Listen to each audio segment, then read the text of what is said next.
আসসালামু আলাইকুম। সবাই কেমন আছে? আসলে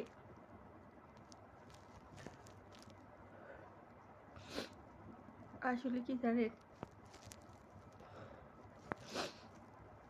আসলে আমার কপালে কোনোদিন সুখ জুট পড়ে না। সুখের লাগল কখনোই পাবো না, কারণ সবাই ছেড়ে গেলেও দুঃখটা কখনোই ছাড়বো না। একটা লাশের মতো বেঁচে থাকতে হবো।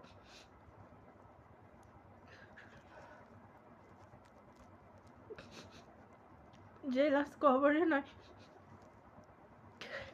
খবরের অপর নাম বন্দিশালা থাকা একটা লাশ।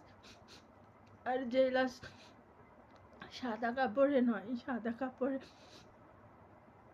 রঙিন কাপড়ে পরে থাকা একটা লাশ।